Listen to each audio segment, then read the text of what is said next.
Hey, what's up? klbasey here with another video tutorial. Today we're going to be talking about using your backyard for green screening, and literally you'll be using grass to make a green screen out of it. So basically what you'll need is a long field that pretty much stretches a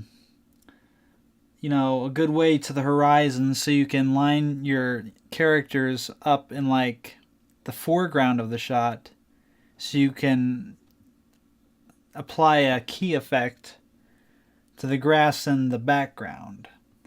Now this would work great at like a soccer field or a park, or if you live in like I don't know, a rural area, maybe like a field of grass or just any open space. I think also maybe something that's even more ideal would be having like a hill of like mowed grass behind your characters, so it pretty much goes up and out of the shot. So you're not going to want to have like just like basic green screen technique. You're gonna want it to be like even and mowed, so the light lands on it evenly, and you're not gonna have like dark spaces. Like, you wouldn't want to shoot this up against trees, which is what happened to me when I was shooting this shot. But trees have, creates shadows with the leaves casting shadows, and you get dark spaces. So yeah, I was given this shot right here. You basically had just a few people in it, and I was told to add more people into it. And so I knew I was going to have to do some motion tracking, and I also knew right away I was going to have to do some green screen work with a locked off camera, filming like moving people or just people standing around. So I tried setting up a green screen, but that didn't work out too well, and I couldn't get it evenly lit, and then I had to deal with the shadows not being cast on the ground, which I didn't end up using when I used the grass. But I was also having troubles with matching up lighting and whatnot. So I decided to I was just kind of like looking around the yard for places that might be better than where I had the green screen before. And I thought, hey, why not just use this out in the yard? So that's what I did. I just went out and just filmed myself and then keyed it out, and it worked, pretty great. But to match the lighting up, I couldn't key out the place where I had to shoot it at to get the sun coming from the right direction. It was facing a stand of trees. And so I did have to like rotoscope the tops of my people's heads, which I will show you. Okay. This is why I call it grass-assisted rotoscoping, because it doesn't quite get everything. Okay. So you see this mask that I drew? Let me go ahead and solo this layer here. And let me just take off all the effects for a moment. Okay. So yeah, I forgot to color balance this when I was shooting, but I fixed everything in post. But okay, you have the, let me go ahead and disable the mask too.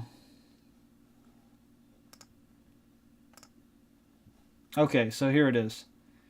You just have this big field back here, and you have this grass all around them, and you have these trees back here, which I had to deal with these masks. So it would work a lot better if it was just a field that went on and on and on. But what can you do? So I just basically went every other second, and then just kind of keyframed the mask, then went back and like every half second keyframed until I pretty much had this all rotoscoped by frame, or like every other frame. But you can see here that that mask is sticking to that layer, and you can see the layers bouncing around because I have it attached to a null that I got from my Buju tracking data, which I have a tutorial on how to get tracking information from Buju to here to After Effects, which it worked on this project. So yeah, I was real happy about that. Everything pretty much stays where it needs to be as far as the tracking goes. So I was really happy with that. And let me show you for the shadows. I use an effect called Real Shadows. It's I think it's in one of the Red Giant packages. Like, I forget, like some kind of an effects that Red Giant has, but you just apply it there, and let me kind of show you what. Then you get this kind of line looking thing, and you just set your points here. You can animate it. So yeah, that kind of just gave me a basic semblance of a shadow, just to kind of match everything else. And so yeah, that's what that whole green screening the grass is all about. You just add your key light effect, and then you key out the grass, and then go ahead and add a refined matte effect on there. Which brings me to my next point that I was going to address. I had some issues when I was going through. I had to rotoscope like all of those people in the foreground, which was a bitch, but that's what you got to do. I use the roto brush tool, and it works. I've had mixed experience like with the roto brush. In my last project I did with the fireworks going off in the stadium, it worked pretty good since like there was a whole lot of motion, and you really couldn't tell like where all the holes were being created at with the brush. But in this, I was getting some flickering on the heads of like these girls, especially this like dark haired girl right here, and there was like there's like a tree over here or a car over here where it was like the information was too similar to really differentiate between foreground and background. So I was getting some flickering with her hair, like it just kind of going all over the place. But what I found was that really bumping up the feathering for the mask. Let me see. Okay, yeah, I was also having some problems with these girls, this blonde-haired girl right here with her head flickering. But what I did was I kind of made the feathering a lot higher. I think the default's like 20% or something, but I bumped it up to like 60. And okay, here's the other girls. Yeah, I bumped this one up to 100. So, it really didn't screw things up bad at all. So yeah, that fixed it. I was going through and re-rotoscoping it frame by frame, and I still wasn't getting it. So I just basically had to break down and adjust, the matte properties there, and that's what got it. I also added a blimp. You can kind of see it here. I added a blimp to the shot from Cinema 4D. A great beach ball of death. Yeah, I did that. I wish I imported every null from from Buju into After Effects, which I don't know. This project was incredibly slow. It's incredibly slow because of I guess all the layers and the effects and stuff. I really need to look into I don't know. I tried finding, I tried using like proxies, but nothing seemed to really speed this up. So that was kind of a bitch to deal with. Was it takes like 30 seconds or something for a frame to render in full resolution, and then in half it's it's like 25 seconds. It's not a whole lot better, so that kind of sucked. I downloaded a script 3D to 2D screen space. What it does is, like, I took the nulls that I wanted to use from my 3D tracking data from Buju, and then I just like clicked around, and basically what you do is you click on a null and then you click link, and then that creates a 2D null that you can paste 2D layers to, instead of having to make 3D layers out of this out of your composite shots, your green screen footage, and then having to deal with, like, sometimes they come in like rotated differently and you have to scale them. So that works out great if you're doing that. What I found that it's kind of a pain to use this with, like,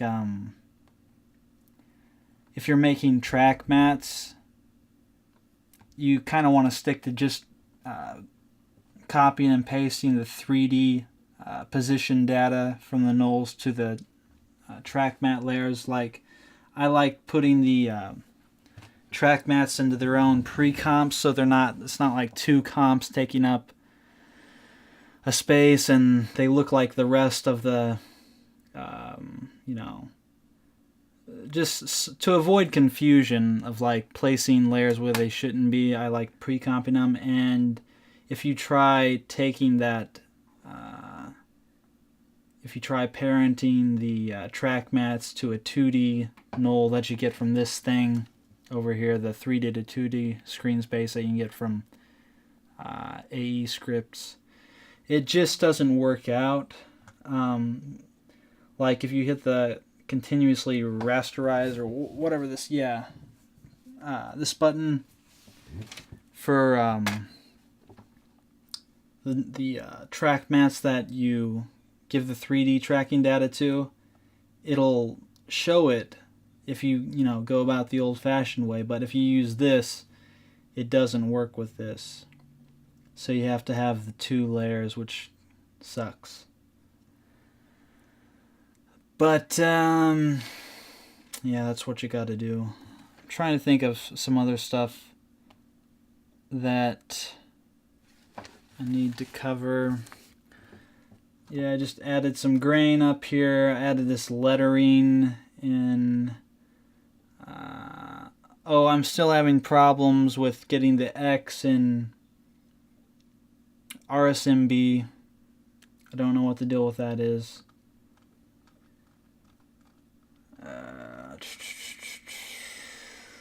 Yeah, so basically this was just a pain in the ass to rotoscope. So if you're doing a shot like this, prepare to do a whole lot of rotoscoping. It's not going to be fun, but it gets the job done. And I've had, alright success with using the roto brush. It's better than going through frame by frame and getting all the little holes between the legs and stuff with masks. That really sucks. So yeah, that was basically how I did this project right here. Using that green screen grass or grass-assisted rotoscoping technique really saved me. I don't have the resources to have my own studio with a huge cyclorama or whatever. And I'm pretty sure not a lot of you guys do either, so, give it a try. If it's not really important, or, I don't know, maybe if you just get a good filled location, you know, it might work out pretty well. But if, like for this, you know, I was making a lot of people, and it really, if there was, you know, areas that didn't look so good in it, it just sort of blend into the background, I guess. So that was my thinking on that. And that's it. If you like this tutorial, then go ahead and watch my other videos. My name's klbasey, signing off.